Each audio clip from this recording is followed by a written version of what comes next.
శ్రీమాత్రే నమః.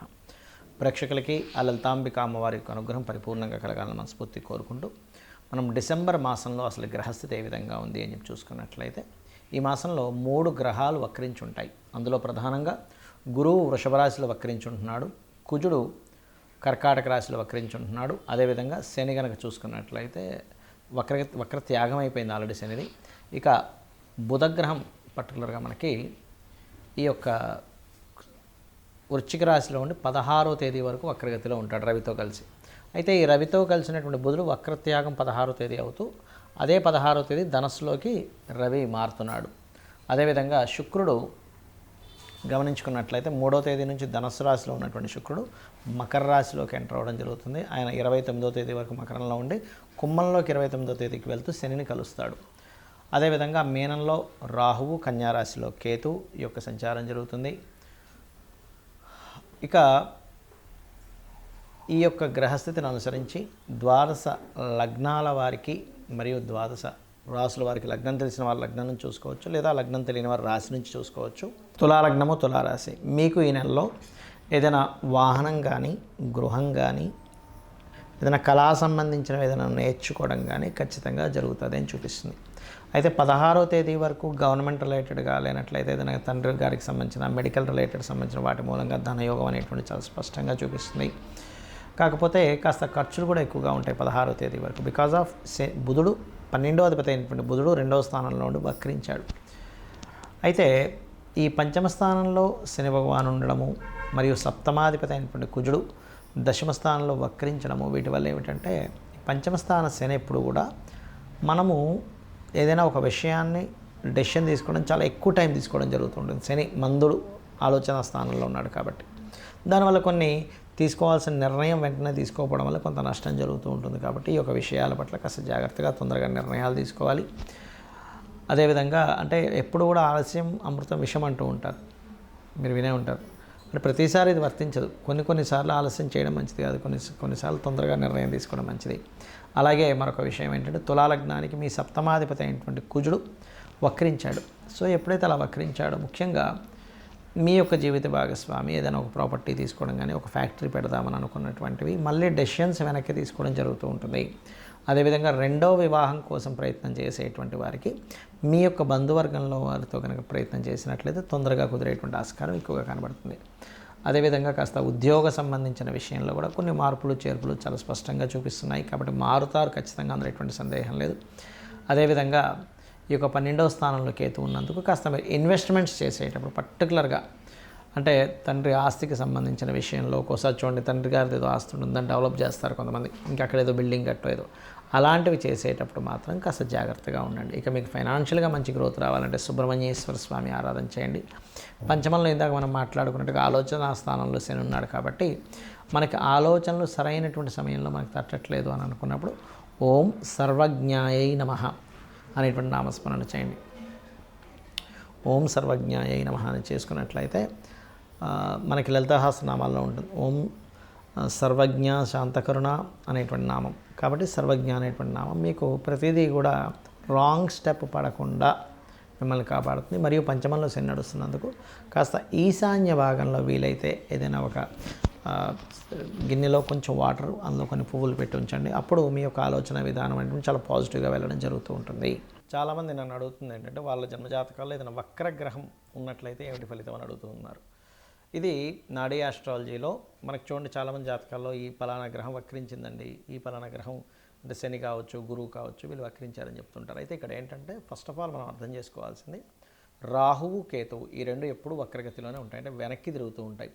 Because of అది కాలం అయిపోతుంది. రాహు అంటే కాలము అయిపోయినటువంటిది కాబట్టి కాలానికి కారకుడైనటువంటి రాహు వెనక్కి వెళ్ళిపోతుంది కాలము అనేటువంటి సంకేతంతో. అయితే మిగతా గ్రహాలు ఏవి అంటే రవిచంద్రులు అయితే అసలు వక్రించరు ఎప్పుడు కూడా, ఎందుకంటే సమయం వెనక్కి రాదు. కాబట్టి ఈ రవిచంద్రుల ద్వారానే మనం సమయాన్ని తెలుసుకుంటూ ఉంటాం. ఇవాళ ఈ తిథి, ఈ నక్షత్రము, ఇంత సమయం గడిచింది. రవి నడినెత్తున వస్తే మనకి మధ్యాహ్నం అయిందని, సాయంత్రం అయితే అటు వెస్ట్ వైపు సూర్యుడు కనిపిస్తే సాయంత్రం అవుతుందని మనం తెలుసుకుంటూ ఉంటాం. తిథులను బట్టి చంద్రుడు ఉండేటువంటి ఇది. కాబట్టి అది ఎప్పుడు వక్రించమంటే కాలం వెనక్కి తిరిగి రాదు కాబట్టి అవి వక్రించవు ఎప్పుడు కూడా. అయితే మిగతా గ్రహాలు ఏవైతే ఉన్నాయో వక్రించిన గ్రహంతో సమయంలో పుట్టారు వ్యక్తి అంటే దానికి చాలా పెద్ద విషయం ఉంటుంది. ఎలా అంటే ఒక ఉదాహరణకి శని వక్రించాడు అనుకోండి, ఏ గ్రహమైనా ఒకటే గుర్తుపెట్టుకోండి, మీ జన్మజాతకంలో వక్రించినప్పుడు ఉన్న స్థలం కంటే కూడా వెనకాతలు ఉండేటువంటి రాశితో సంబంధాలు పెట్టుకుంటాయి. అంటే ఒక్కొక్కసారి ఆ వక్రించడం వల్ల మంచి జరుగుతుంది, ఒక్కొక్కసారి ఇబ్బంది ఉంటుంది. ఎలా అంటే ఉదాహరణకి మేషరాశిలో శని, మేషరాశి కాకుండా మేషరాశి తర్వాత అయినటువంటి రాశిలో శని భగవానుడు వక్రించాడు, అంటే వృషభంలో శని వక్రించాడు. వక్రించడం వల్ల అనవసరంగా నీచ ఫలితాలు పొందుతాడు. అదే మేషరాశిలో శని వక్రించాడు అనుకోండి, అప్పుడు నీచత్వం కోల్పోతాడు.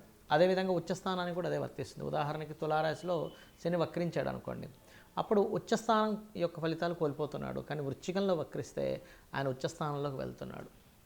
ఏదైనా ఒక గ్రహం కనుక వక్రించినప్పుడు తను ఏ రాశిలో ఉండి వక్రించాడో అది అదృష్టానికి దారితీస్తుందా, ఇబ్బందికి దారితీస్తుందా అనేటువంటి చూడాలి.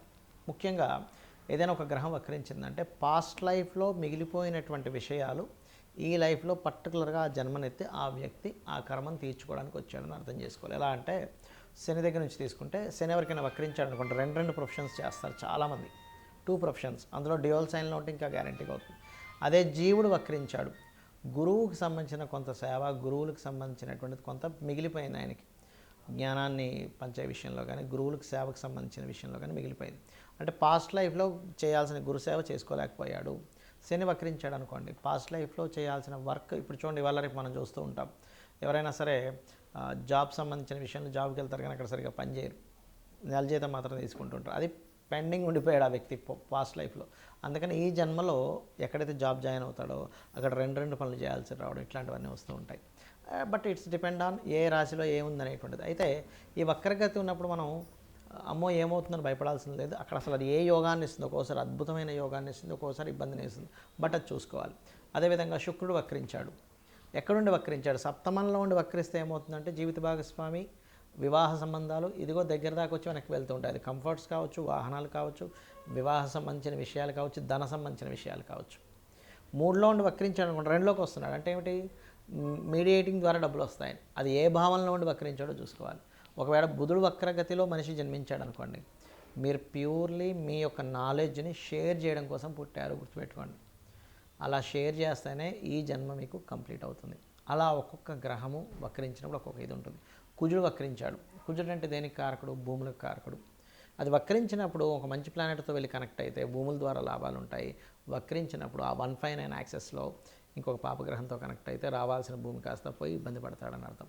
సో దానికి ఏం చేయాలంటే వక్రించిన గ్రహాన్ని మనం చూసినప్పుడు అది వెళ్ళి ఏ గ్రహాలతో కంజంక్ట్ అవుతుంది, ఏ గ్రహాలతో చూడబడుతుందో తెలుసుకొని దానికి సంబంధించిన రెమెడీ చేసుకుంటే ఈ వక్రగతి ఒకవేళ ఇబ్బందికరంగా ఉంటే ఆ ఇబ్బందికరమైన పరిస్థితులు తగ్గుతాయి. బాగున్నట్లయితే మనం ఏం రెమెడీ చేసుకోకర్లేదు, అద్భుతంగా ఉంటుంది. ఆ రెమెడీస్ కూడా చిన్న చిన్నవి, గోవుకి తినిపించడము, గ్రహాలకు దీపారాధన చేయడము, లేనట్లయితే అమ్మవారి నామాల్లో ఏదైనా ఒక మంత్రం చేసుకోవడం చేస్తూ ఉండాలి.